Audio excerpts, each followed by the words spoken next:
get started. So, welcome to Teaching High School Climate Change Electives. I'm Don Haas, the moderator for tonight. Our panelists are Sarah Brumberg, Travis Crocker, Chandra Davis, Heidi Lux, Tatiana Merrick, and Glenn Stewart. And um, we will start off with a brief introduction of this session that we're doing now. Then the teachers will each introduce themselves for about 4 minutes each. And then we will have a panel discussion and followed by a Q&A and some closing thoughts. And then we will adjourn at 8:15. So our panelists, you want to just unmute yourself and say hi and what all you teach at your school and the order on the slide there. So Travis, you want to start us off? Sure. Hello, everybody. I'm Travis Crocker. I'm a teacher at Dryden High School, a public high school in central New York, adjacent to Ithaca. Fairly small school, about 400 kids total, 100 per grade. I teach earth science, astronomy, and climate change. And Don, thanks for putting this together. Excited to be here tonight. Yeah, I'm excited to have you all here. Chandra, you want to introduce yourself?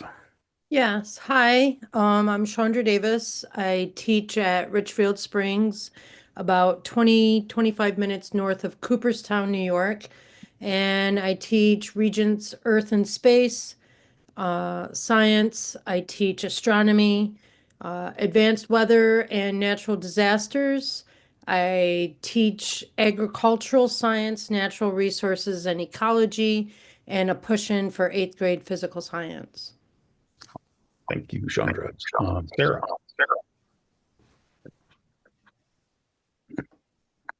Sorry about that. All those courses, I hear a kindred small school.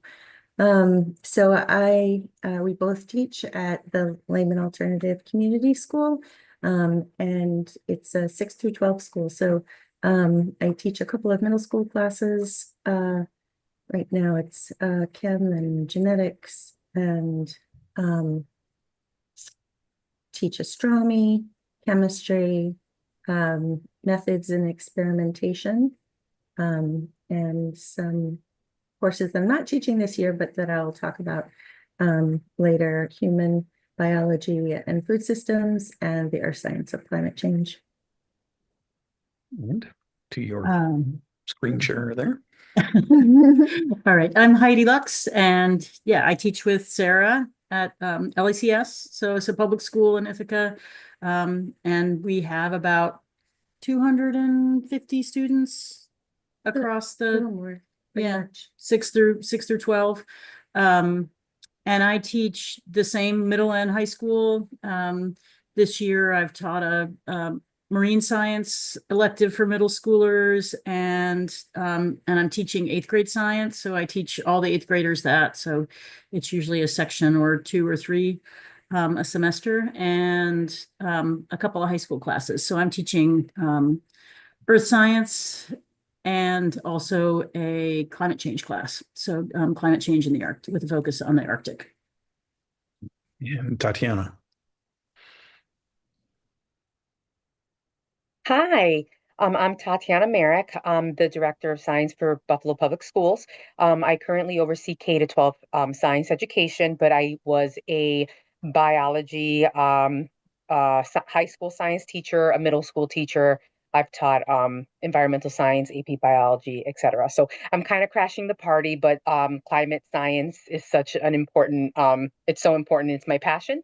And I think that all students should have access to some sort of a climate science course or curriculum. Yeah, so I'm excited to be here today. Yeah, and I'll note she is not crashing the party. She was very much invited. It's nice to have an administrator that helped get a climate science class going as part of the panel. And last but not least is Glenn Stewart. Yeah, hi everybody. I'm Glenn Stewart. I am a proud public school teacher in Montgomery High School, which is in a little tiny town in New Jersey, just north of Princeton. I teach high school, predominantly juniors and seniors, and I have 5 sections of environmental science. 4 of those are billed as an advanced placement class, although I kind of do my own thing. And the other is kind of like a regular track or CP college prep.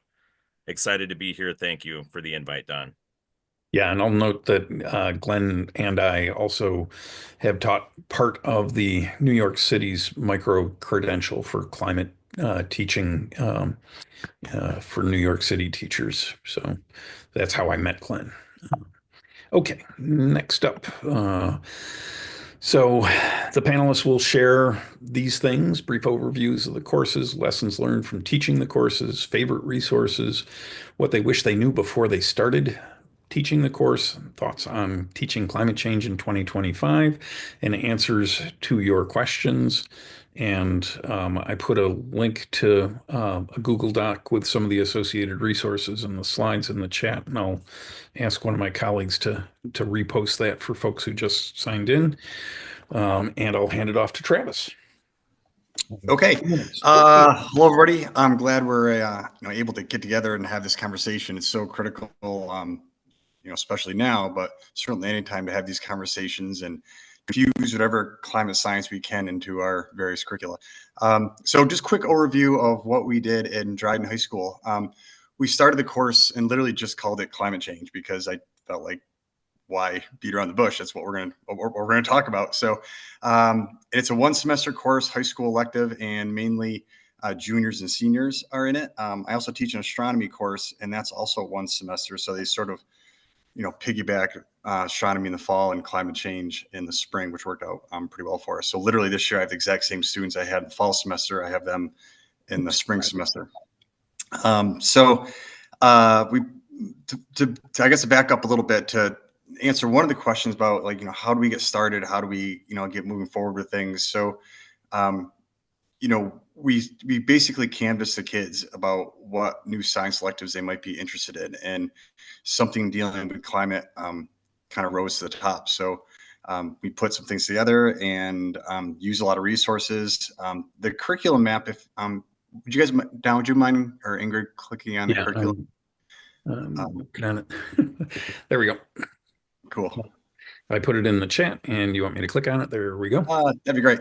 Yeah, so it's a super exhaustive just map of things. I don't use everything there, but I made it so you all can make copies of it and do whatever you want with it.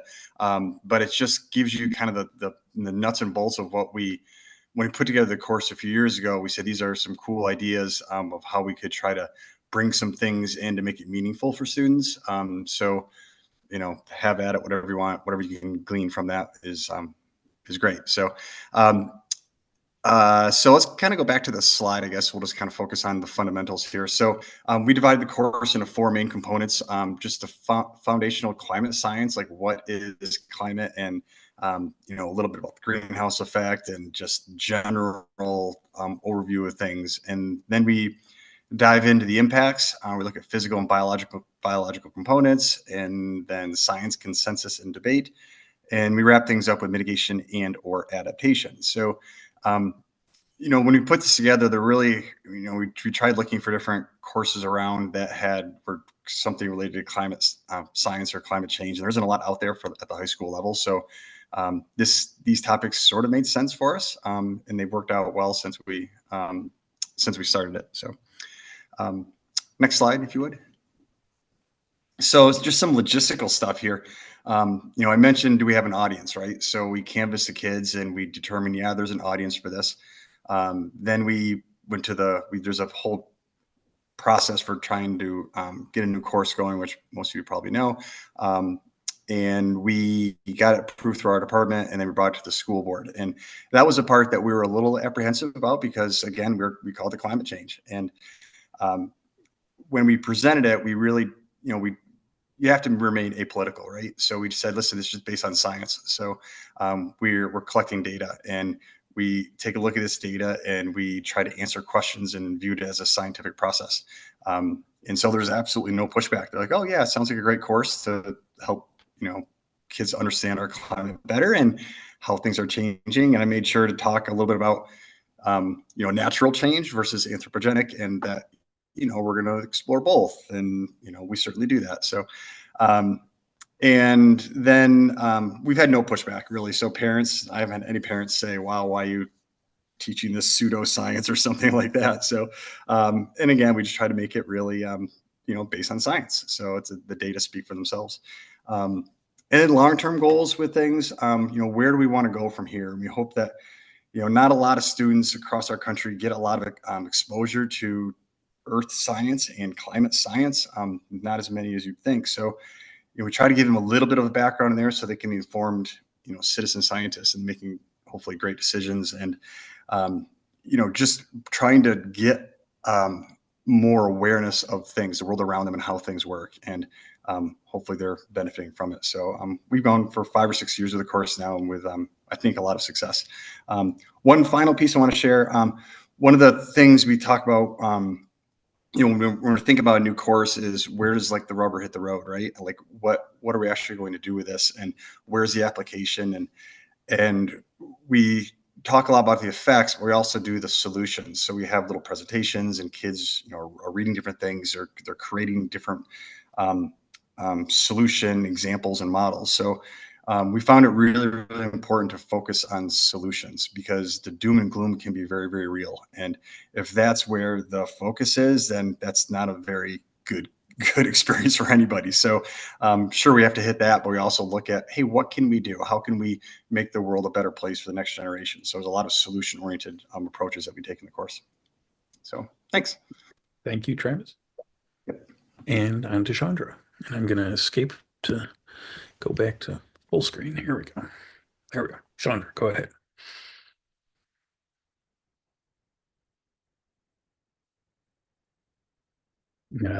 Chandra, I think you're muted if you're trying to talk. I'm sorry.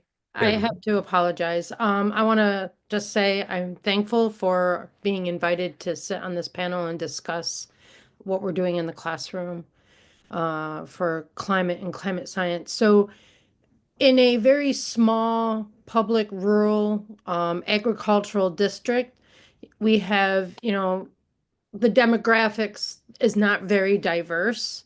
And, I work with students who may have just one way of thinking.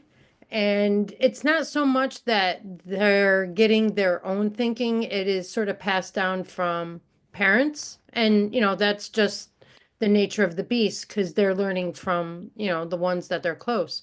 So I take a look at what they know and what they bring to the classroom in my earth and space science. Since I transitioned to the current NISTLS performance expectations, throughout pretty much all of my units, it is sort of students are immersed in looking at data. Even in the unit of astronomy, we look at Milankovitch cycles to, when we're looking at climate. So pretty much every single unit is embedded, has some form of climate. And I want to make sure that I'm following what I need to do. Most of them are 5E models. And right now we just finished weather and we're moving into climate. And I approached it by glaciers, using glaciers in the classroom, which is very intriguing for some students. They've taken right off with it by viewing data and data analysis. And I apologize. This is a new experience for me. I apologize. However, in my other classes, such as agricultural science and my natural resources and ecology, it ranges from 15 students in one class to 3 in the other. And I really have to be careful, like I said before, to know the demographics and what they're bringing to the classroom. So I don't necessarily push climate, and I'm not saying that I'm a bulldozer or I say this is what we need to learn. I sort of approach from an angle that I ask them about what they care about. I go, has your parents or your parents who are familiar working on a farm, how has plowing in the spring, how has harvesting in the fall changed over time? So I have them go home and ask questions, and it's really pertinent to their environment. and they bring back and share those stories. And then in my natural resources class, instead of diving into climate science again, I try to make it worthwhile for them in the classroom. I just finished up a course on becoming solutionary education, or excuse me, solutionary educator. And students are asked what's important to them, and they found something within their school community that they want to improve. And right now they're focusing on improving the ability for all our classes to recycle better in the classroom. I'm more or less a facilitator in my natural resources and ecology class. My students drive what they do. Right now they're surveying the student body to see what they know about recycling. And we're hoping that we take it further where we're going to be able to offer students to be able to process their lunch garbage in liquid, food, and just trash. So they are driving their own instruction that way. Also, in natural resources, I've taken sort of also an angle of incorporating science literacy, climate literacy. We are going through the book Braiding Sweetgrass. And so they don't know that they're sort of approaching climate. I'm just exposing them to different angles without using climate science as a term, or as if I'm pushing it. AFNR, we talk about very basic information about how you can be sustainable on farms. However, throughout the year, we touch base on various topics of climate, and that their ending project is building and creating a model of a sustainable farm that they can present to the rest of the class. Weather and natural disasters. Earth has given me a lot of fodder this year to use in the classroom. And then my last unit is climate science, where we talk about the human impact and how humans impact the environment. Therefore, is the environment impacting humans? We have that conversation. We look at a social level. I rarely talk about the political side at the 10th grade level because there is so much diversity, I would say, in how students look at it. Right off the bat, when I sort of introduced climate to them, they're like, we don't want you to tell me what to think. And I'm like, okay. And so I work with that. And it's a give and take with them. And then I've used various resources. I was introduced to my NASA data this year. I've used CleanNet, Egg in the Classroom, curriculum resources. Again, I mentioned the Institute for Humane Education being a solutionary educator, action to impact protocols, NOAA data in the classroom, and then for me to teach agricultural science classes, I became certified in the curriculum for agricultural science education for natural resources and ecology, and agricultural science, food science, and natural resources. And time is up, so we will move on to the next folks here, Sarah and Heidi. Thank you. So I think we'll start out just saying a little bit more about our school. This is a kind of a combo slide, and then I'll talk about the courses that I have taught.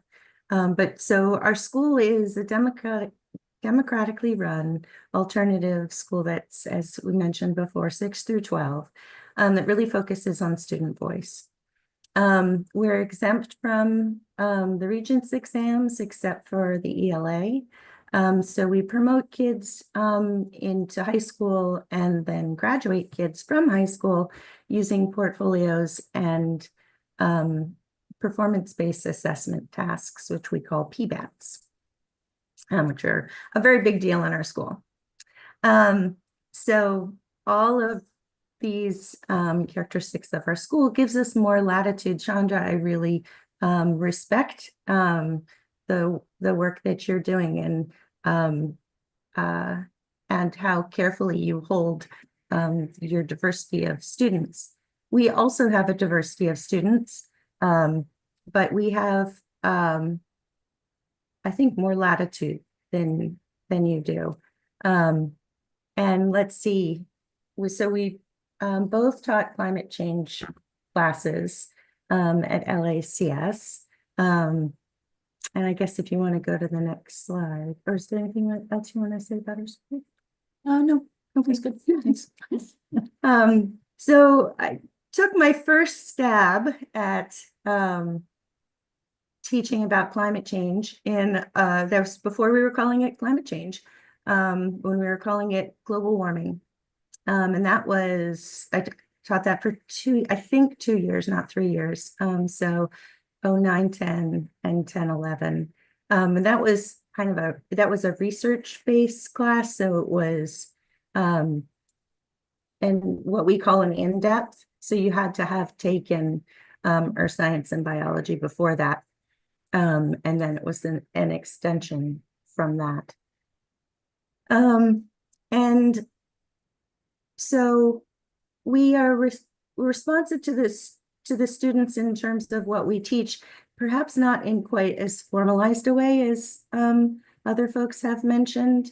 So in the earth science class that I was teaching all along, folks were saying that they wanted more about climate change and they wanted to focus on climate change. And that was well aligned with what I was hoping to do. So I shifted to that, to the earth science of climate change. We have a distribution requirement in our school where students need to do a portfolio in physical science and a portfolio in biological, and then one in another one in either, and then they can go in depth, obviously, taking more. So I guess if you could click the description, Oops. just for a sec. Yep. And scroll down, you can see that I won't necessarily go through all the, but you can see it's similar. I did the understand the origin of climate change, and then looking at the climate change effects and responses. And I used lots of curriculum from PRI. I love it very much. And yeah. And then we spent the last, I would say, quarter on talking about student action. And I used the Drawdown website to really focus in on win-wins. And that seemed to really be important in terms of keeping people's spirits up and understanding that that just because there is this difficult place where we are, that doesn't mean that there aren't important things that we can do together. And the kids were required to create an action plan. They didn't have to do their action plan, though some did, but they were required to create an action plan. If you could go back to the other slide. So then when Heidi joined us, I passed over the climate change class to her, and she took it in a new direction, which is exciting, and she will tell you about. And I've been focusing on a class called Human Biology and Food Systems that's focused on the overall question of what does it sustainable mean.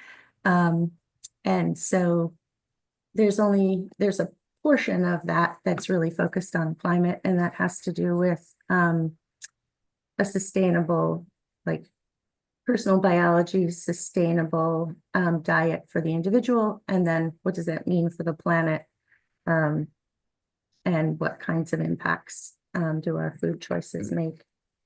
And in terms of, so we haven't had a lot of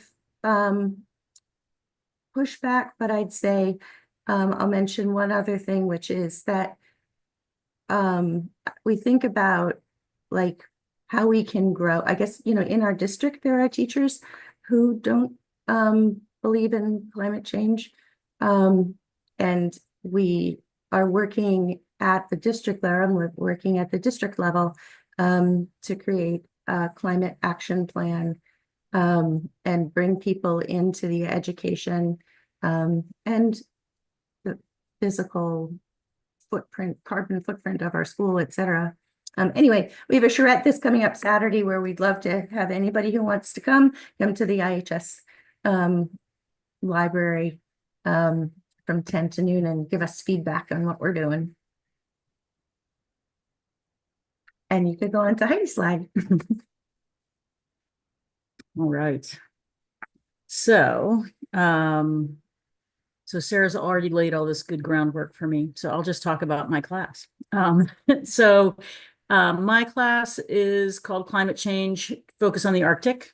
And I was just gonna talk about why I chose that in the first reason. So, in the first place, so the Arctic is changing more rapidly than anywhere else on the planet with climate change. And there's just a ton of exciting research that goes on there. And I think that's both interesting, but also hopeful to see like all these smart people out there doing stuff and finding out information. And it, like, I don't know, I think it kind of gives us a sense of you don't need to just throw up your hands. There's work to be done. And I've been using I had found before I started teaching this class, I was teaching a high school elective in marine science at a different school. And I had stumbled on resources from series, I think it's supposed to be EES out of University of Colorado Boulder. And I have some links to those things on the next slide. But I found them to be super engaging. I had used them as a way to do group work and introduce my kids to real scientific research when I was teaching marine science. And then when I had the opportunity to teach the climate change class, I thought that would be a great way to draw students in. My background before I came to teaching about 10 years ago was in field research. And I used to do ecosystem level science, and I love that, and I like to get students fired up about it. So, so after the introduction, which is really like a brief introduction to the course, but then the first month or so is really spent on talking about the Arctic and research going on there. So I teach about factors that influence climate first, like climates have changed over big time. And I talk to the students about that, along with like the basic physical concepts that'll help them understand that, you know, like heat transfer and different wavelengths of light and albedo. And then I talk about climate change after that. And as a part of our investigation into human induced climate change, this year we took a deep dive into hurricanes because we were having a big hurricane season and we'd been talking about that a little bit. And then I did a little poking around and I found some explorations from New Visions that ended up being a pretty long unit, but I think it was pretty good. And at that time, Sarah was actually able to co-teach with me this fall, so that was pretty fun. So we can go on to go back for a sec. So this little picture at the top is exploring the new and old Arctic. So that's like the first Arctic unit that I do. I talk a little bit about just introduction to the Arctic, and then I use this example of these two different expeditions. So one was the Fram, which was in 1893, and their purpose was to get stuck in the ice and find how the ice is actually moving. There are currents that are pushing the ship along, and they also really wanted to find the North Pole and be the first ones there. And then the second one was this Mosaic expedition. So you may or may not have heard of that. It was a really big international effort.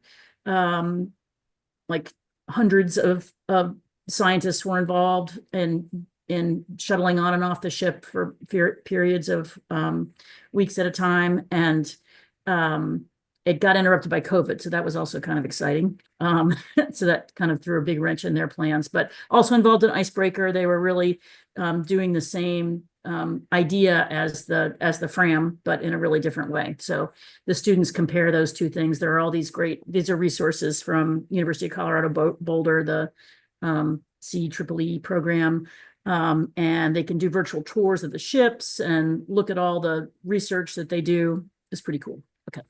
Now I'm really ready for the next slide. So I'm not going to talk about all these things, but I just wanted to list some of the different resources that I use. So a lot of the Arctic work, and there's a ton of current information about the Arctic also that's like new data all the time about ice, but most of the curriculum was from the series CEEE program.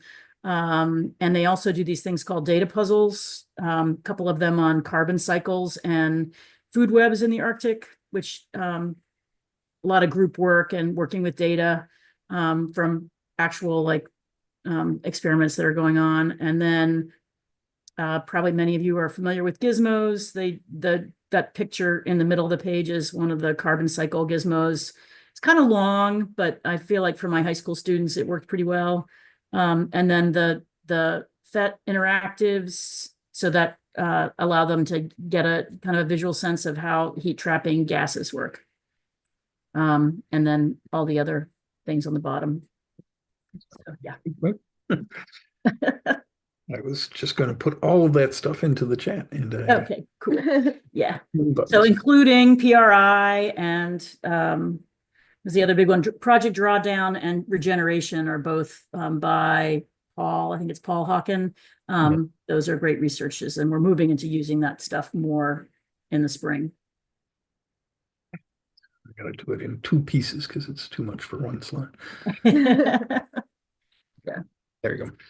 And now we'll get back to the right place. Here, maybe.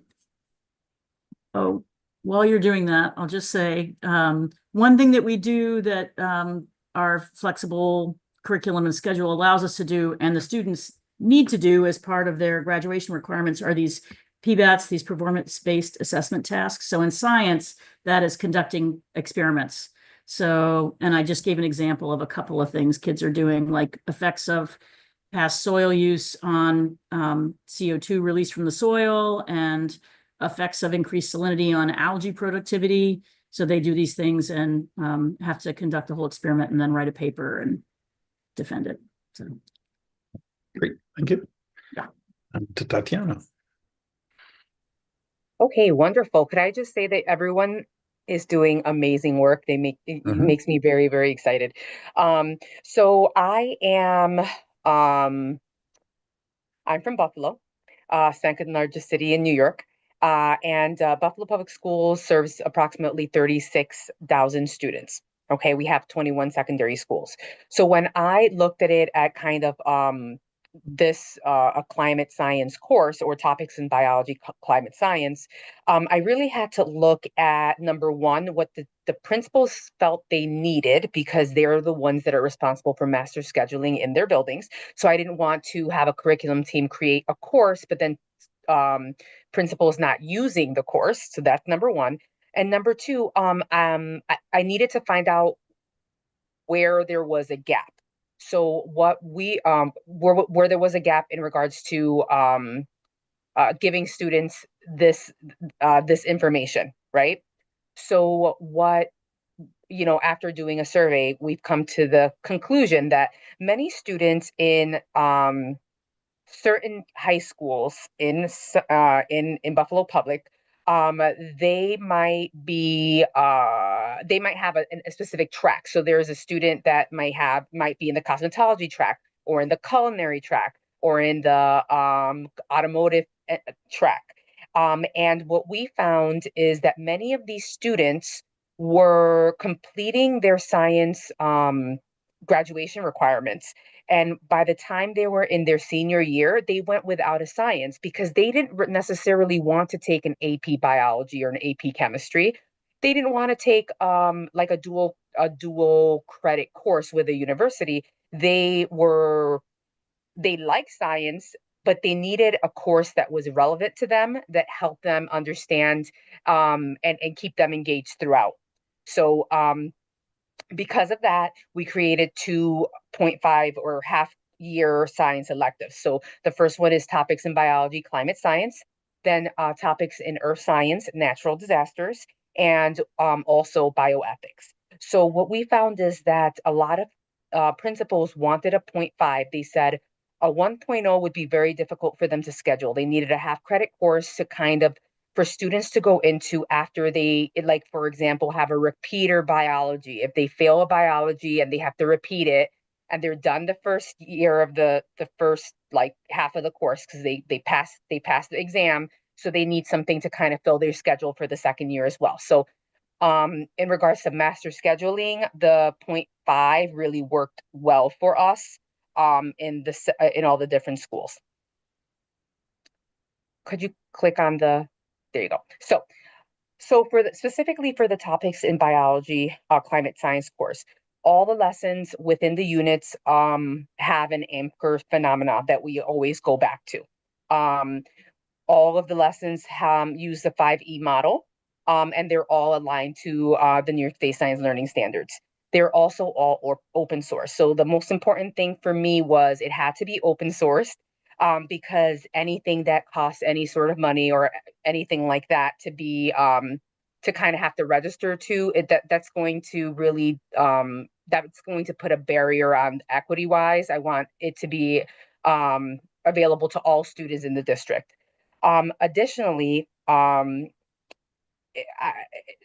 pushback has been very limited because it's part of our standards. So like, for example, for earth science, I put up there the performance expectations that align directly to climate science, right? So just a little bit of background for biology. Our for Buffalo Public Schools, our students, grade 3, start to learn about climate. They start to learn about glaciers, and they start to learn about slowly but surely about the effects of climate. And then in grade 4, they learn about renewable, non-renewable resources, human uses of energy, etc. By grade 5, they go into human impacts on the earth. So they kind we weave that in. Climate science is weaved in starting in grade 3 in the Buffalo Public Schools curriculum. So by the time they get to topics in biology, climate science, they should hopefully have a foundation. So it's broken up to 4 units. The first one is Earth's energy balance. The second one is climate change. The third is the impact of climate change. And the fourth one, which is my favorite, is taking action. So the importance of Unit 4 is a lot of times people feel like they don't know how to handle the anxiety and the worry that comes with climate change.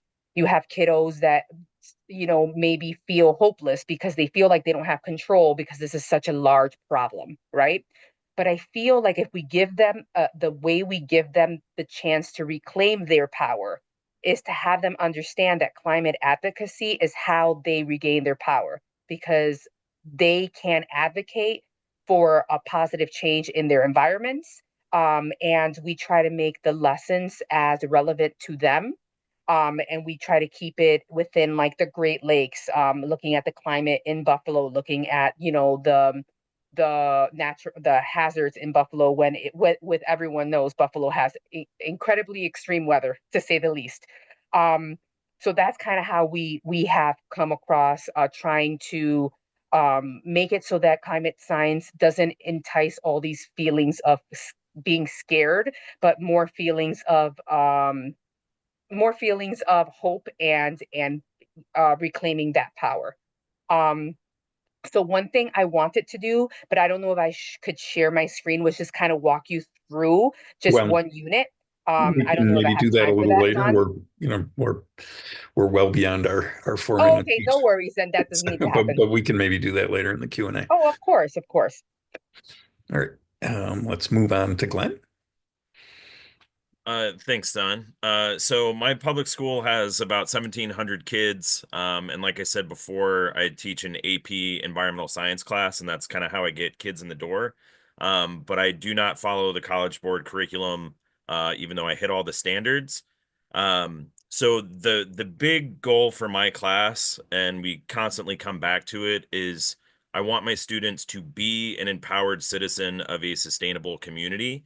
And I emphasize that so much that day one, I assign a project and I say, if you come to me with an idea and you're willing to go through an interview process, resume, cover letter, and you implement this project, you will be exempt from every test for the rest of the year, which kind of gets kids' attention. And I've had students take me up on the offer and have done absolutely incredible things. So I'm going to echo what was just said of if you empower kids to do things, they will absolutely surprise you. Um, so rather than focus on exactly what I teach, I'm going to focus more on the how I teach because I think that has an opportunity to show how you can empower kids.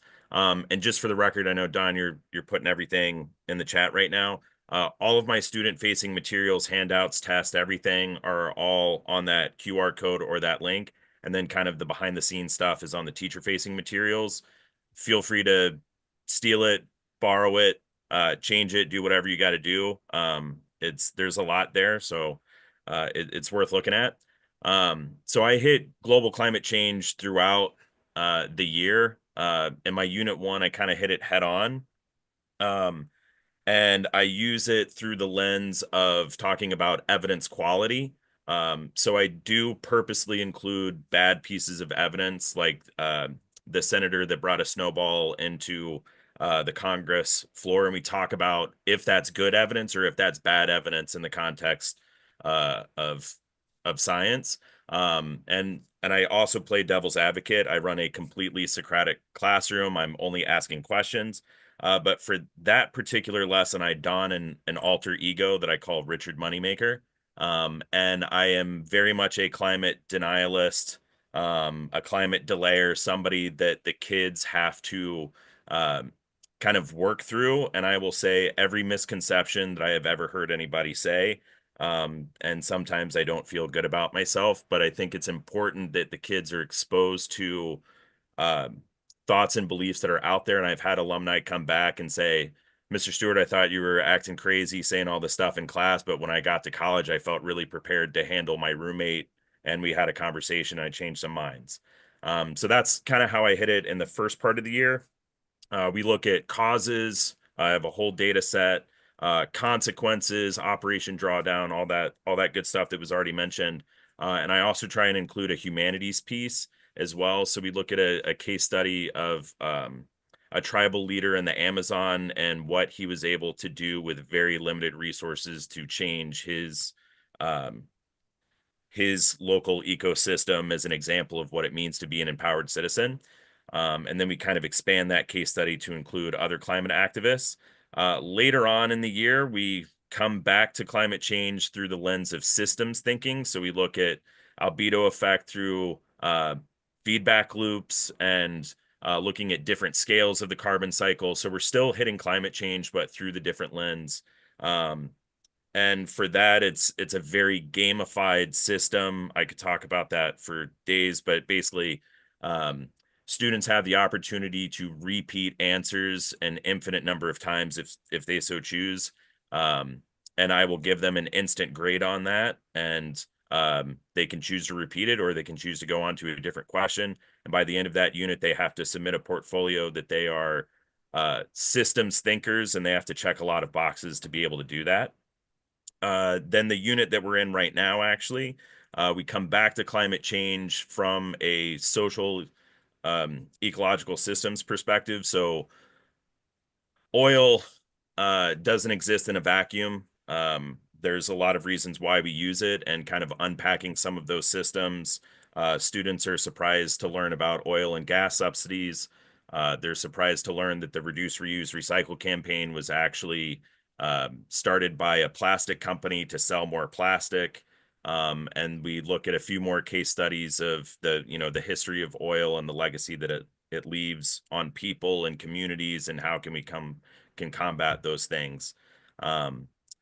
So yeah, I could talk about it for days, but I know we probably want to get to questions. So Don, I'll kick it back to you. I will also mention too, sorry, I run a lot of professional development to help coach teachers through the how to run classrooms to empower kids. So more than happy to talk about that, but questions are important. I will put the link to the PD thing in the chat. Thanks, Don. Yep. And so I'm gonna just put all of, oops. See if I can, there we go. Just gonna copy all that stuff and put it in the chat and see if it's too much to fit in the chat. So we have lots and lots of resources on teaching climate change and other stuff too. And I will take I'm not even going to click on the links here. The Center for Climate Change Education was established in the fall to highlight the work that we've really been doing for many, many years, and all the resources that we've created and the programming that we do, like what we're doing right now. And the teacher-friendly guide to climate change was published as a book in 2017, and largely updated and de-teacherified and placed online in 2022 and 2023. The de-teacherified, what that means is taking the stuff out that was sort of directly pointed at teachers to make it more into an interactive text that you can use with high school or undergraduate courses. We have a lot of resources on our YouTube channel, and Teach Climate Change has activities that serve as sort of a lab manual for the teacher-friendly guide to climate change, is what TFGCC is, and the Learning Earth newsletter, which comes out 5 times a year, and we do a free online workshop about a month after each one of those is published, and this is the one for the February issue. And I just wanted to say a few things about climate emotions, which came up in a fair number of the questions that folks ask online. And I will say that if you're not worried about climate change, I don't think you understand it very well. And that's okay. And being scared and angry about climate change is both rational and necessary if we are to act. And that's true for our students too. And I think when we try and shelter them from those realities, that's not doing favors.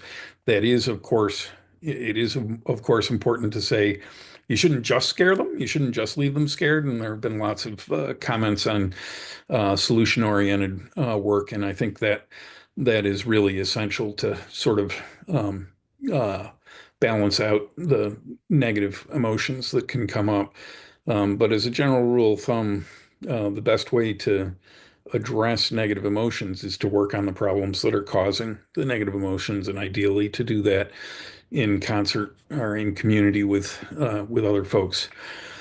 And I wanted to close my part by some thoughts on what's most important to communicate about climate change. And that's, it's real, it's us. We can do things to make it less bad, and it's urgent. We've got to get busy. And one of the ways that we can get busy is climate education policy in New York State is on the cusp of changing for the better. It is unsure that it will, but there's information on the Climate and Resilience Education Task Force website. And I will send a follow-up to tonight's session to everybody who registered with the slides.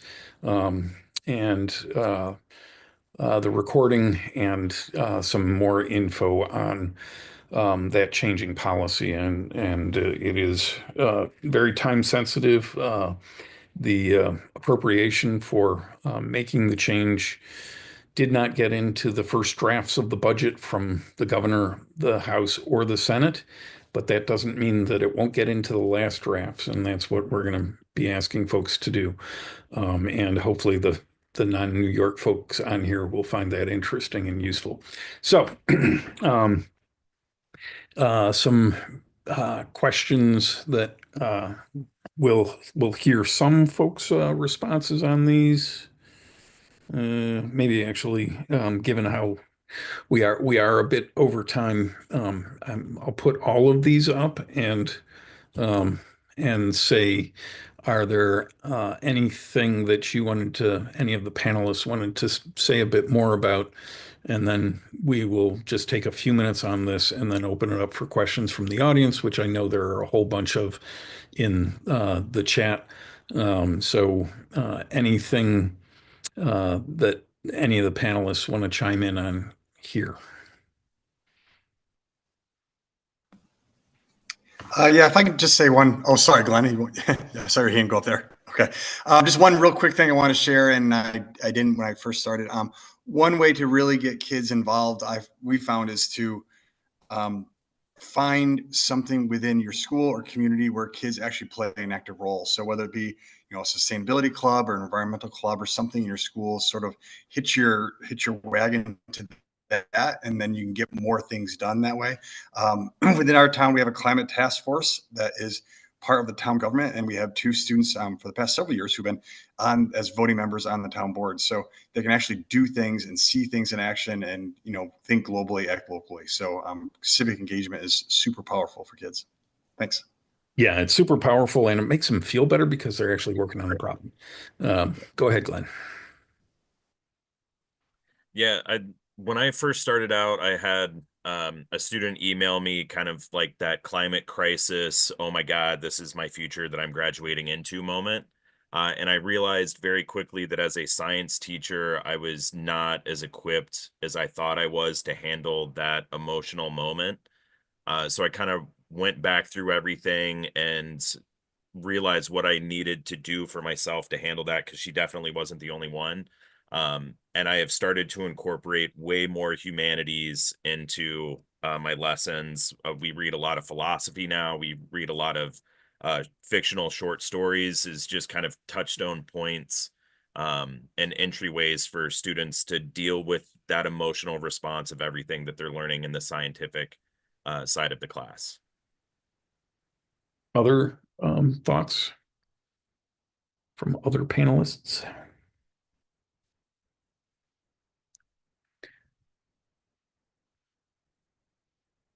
Okay. And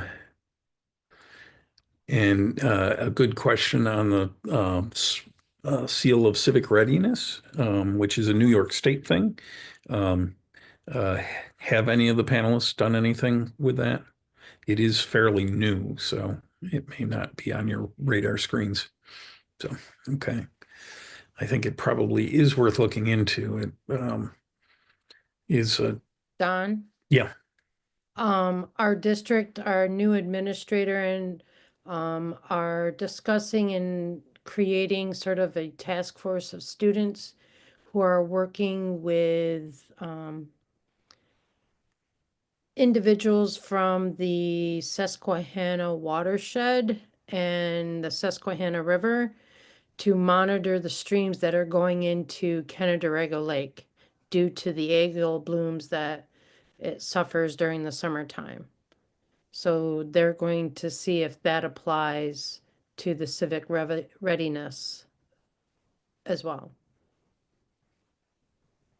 All right. I will note that down at the end of the agenda for tonight are the questions that people put on their forms, and I made sort of a crude sorting of them, or putting them in categories. There were 5 different categories that I identified anyway: pedagogical concerns, logistics of establishing the course, political concerns, emotional concerns, and resource related questions. Um, and then some that I didn't quite get into any of those categories.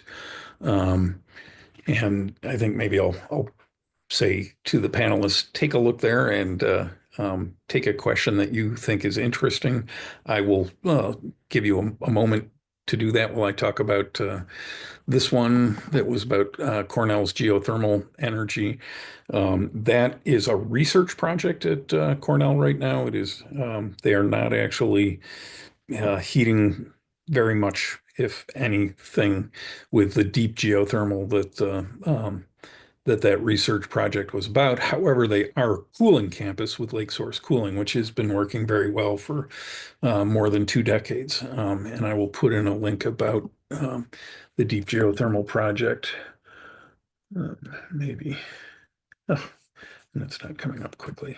I'm going to stop sharing actually for a minute and let y'all go and say, to the panelists again, take a look at the uh, questions at the bottom of the agenda and pick up. Can I answer one, Don? Yep, go for it. The how do you choose which books or chapters that you read in class? I think it's very important to have alumni connections. So a lot of what I've started to include comes from kids that have graduated or that are like, hey, I'm reading this. I think you would really get a kick out of it. And anything that I do read, I try and get student feedback on it. So I have an exit survey where I ask kids every year, like, hey, was this worth spending a day on or whatever? So that constant feedback loop of information, I think, is very critical. So you know that you're staying with the times, and college kids, like fresh into college kids, are a very, very good resource for new ideas. Thanks. Other responses to some of those questions. And let me ask the Lowell School question, aka Jim's question about collaborating with students in other places. And maybe Jim, you want to unmute for a minute and express your biggest question. You've put a Sure. lot in the chat, so Well, thank you. So, a little bit. am I coming through? I wasn't Yep, expecting to we hear say. you. We hear you just fine. Thanks, John. So I guess my question was, students in some of the other states, New York is really doing outstanding. I mean, all these schools in New Jersey. So this is just incredible. Students in other states of ones I work with would love to be able to connect with your students, to support each other and talk with things. Is that kind of communication something that you would be in favor of and encourage or have a problem with? If it sounds like a good idea, is there some way we can work to making it happen in the spring or the summer or the fall? So just see, would you like to see your students get to know students who are also active and taking these sort of similar courses? Thanks. Yeah, and I saw Sarah and Heidi give thumbs up there. So you want to respond to that just a little? Yeah, I think that we have the flexibility and definitely have the interest in connecting kids across states and across the nation. So we'd love to be in contact with you to figure out how that could look.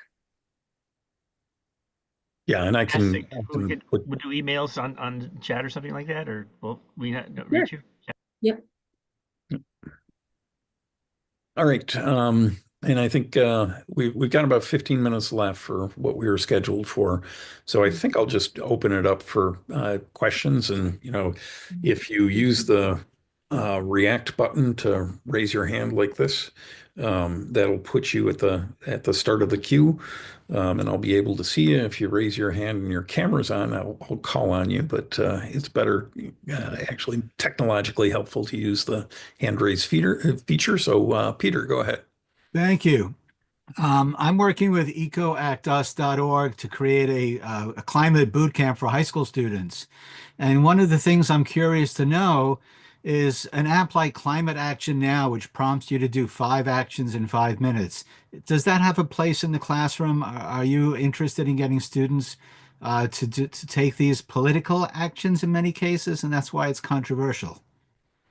Great question. Any of the panelists want to take a stab at that? I will if you don't mind. Or Sarah, you can. No, I've said a lot. You go. No, you go first. So I think I wouldn't make it like mandatory for a grade, but I'm really big about giving options. So if like a typical curriculum is like a prefix menu, I'm all about giving a buffet of options so students can kind of take their own stuff. So I think I would include it as like you could do this with your time if you so choose, but definitely not mandate it. Right. Thank you. Yeah, so in my class, as I was mentioning before, I had all kids had to develop an action plan, but they didn't actually have to do that plan. But we're also looking to support kids in like activism that they're interested in doing. So there was triage, it's a nonprofit in New York City, organized an action day in Albany, and we escorted our kids there who were interested in being a part of that. So yeah, not requiring things, but Right. like making sure that they are knowing some of the options that are out there, and certainly encouraging them to think about what's possible. Thank you. Other questions? I'll follow up on that actually. One of my favorite questions to ponder is if you could change one thing about schooling, what would you change? And, if we had lots of time, I would let us wrestle with that question, but I will just jump to sharing my answer to that question is have kids do things that matter to the world outside of school routinely. And so I think for the most part, unfortunately, that is not happening on a very broad scale in New York State or really anywhere in the country anyway. But I think there's great opportunity for that. And that's a piece of what Peter was asking about. There are lots of ways that students can do things that matter to the world outside of school, but around climate change is a great set of opportunities.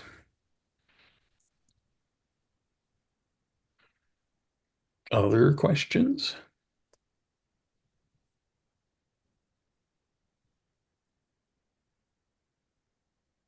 I have another. Sure, go ahead, Peter. One of the chapters in my book that I'm interested in, and so is ecoactus.org, is gamification as a process for students in high school using simulations, online simulations that are interactive. Throughout my career, I used a lot of simulations for astronomy and for biology. I'm looking for simulations for climate science. So if anybody has any resources to share, I'd love to spread them far and wide. Well, one thing is that April 11th is I think it's International Climate Games Day. I will find Yes, the link for that. Um, and they that have is, great resources. yes, and they are, um, I think, I'm not sure if this is not the main page for it, but it's the one that came up first in my Google search. Um, but April 11th around the country, there are some climate gaming events. We talked about having one at the museum, but don't really have the bandwidth to do that right now. So we'll point you to other places. And Nicole, go ahead.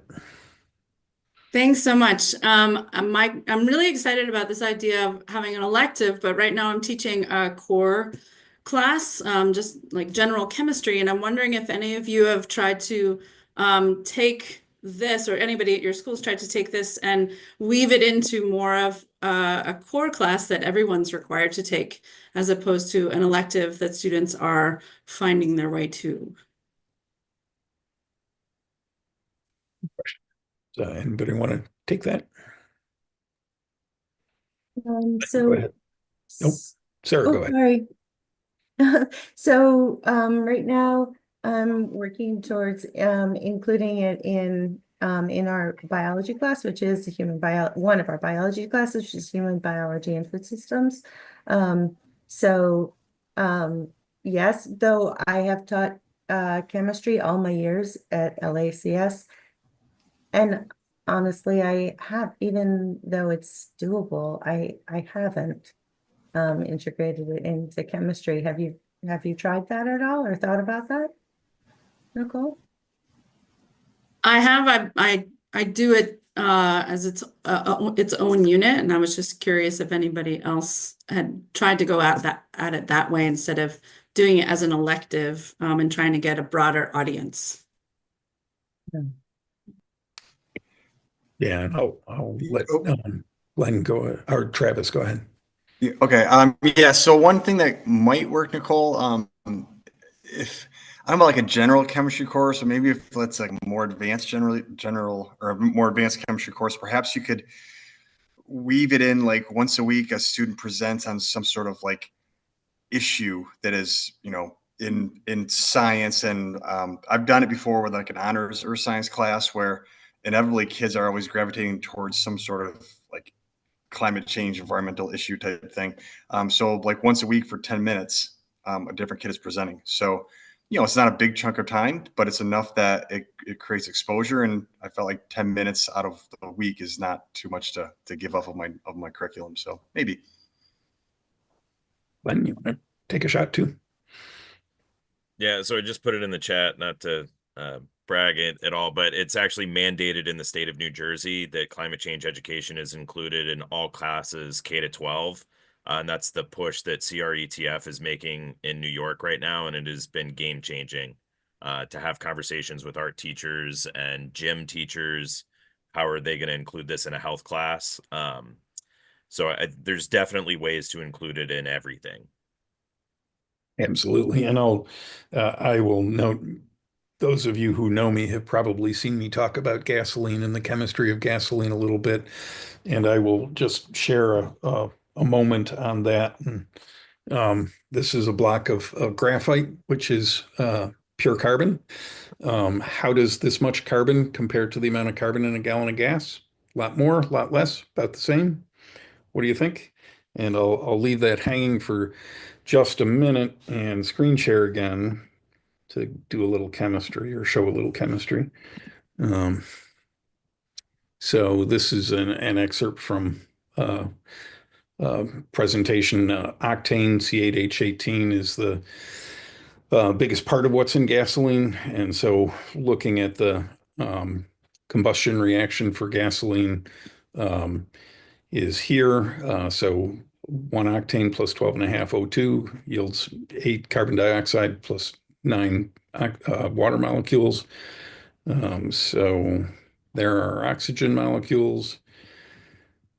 There's our octane molecule. We give it a spark and things recombine. So now you've got 8 carbon dioxide and 9 water molecules. There's the carbon dioxide. There are the water molecules. And those 8 carbon dioxide molecules weigh a bunch more than the octane molecule you started with. It's not magic, it's chemistry. It's because it took the oxygen out of the air to combine with the carbon in the gasoline. And you can get into the molecular weights, and ultimately you'll see that the resulting carbon dioxide from burning a gallon of gas that weighs about 6 pounds gives you about 19 pounds of carbon dioxide. And if you then think about how much 19 pounds of carbon dioxide is, you can step through, and I'll just real super quickly go that we can think about this with gallon-sized balloons compared to a gallon of gasoline, and it would end up taking about 1,100 gallon-sized balloons to hold that 19 pounds of CO2. And so there's 100 balloons, so 200, 300, 400, 500, 600, 700, 800, 900, 1,000, and 1,100 gallons, or 1,100 gallon sized balloons to hold the carbon dioxide from burning 1 gallon of gas. And we do that 376 million times a day and so forth. And I will put a link to that presentation in the follow-up email. Other questions with 2 minutes left? Can I just offer Sure. that a similar thing in terms of one of my favorite things, I should say, for the PRI curriculum that Ingrid shared with me was how much carbon is stored in trees. And I have the kids calculate, it's great. Like how many trees are there on our campus, of what sizes, like all these kinds of ecological estimating. And then they calculate how much carbon is stored in trees on our campus. And it's kind of hopeful and it's kind of cool. And they takes a long time for them to wrap their brains around it because there's so many pieces that are going into it. But it's a similar thing Mhm. that I really love in your curriculum.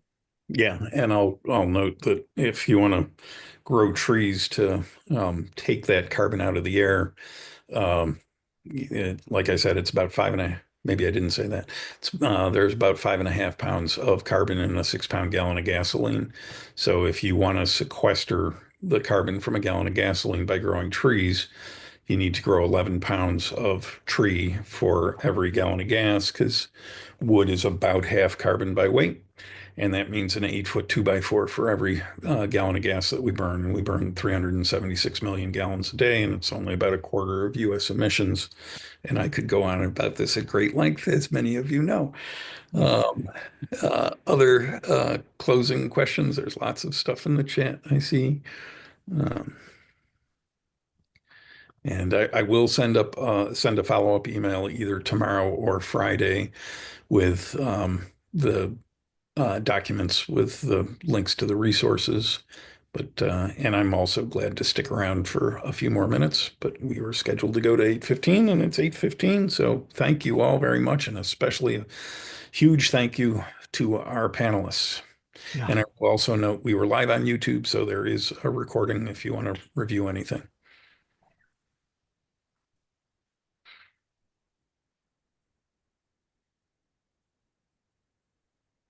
And like I said, I'm glad to stick around for a few more minutes if people have other questions that they're dying to know. Yeah, same. I'll do the same, Don. Thank you everybody for coming out. So this Thanks to my colleagues Rob and Ingrid for helping behind the scenes. Thanks, everyone. Thank you. Great to see you all. Thank you. Good to see you, Don. Good to see you, Ingrid, Rob. Yeah, you too. Thanks, everybody.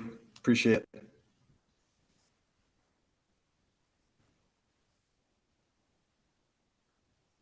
Bye. Have a great night, guys. Have a great night, all. Good night. Zach, are you still on? No. Okay. All right. Well, anything else Okay. that anybody's dying to talk about? I thought that was great. Thank you all. Yeah, it was terrific. Thank you. Thanks. That was really wonderful. Good night. Have a great night, all.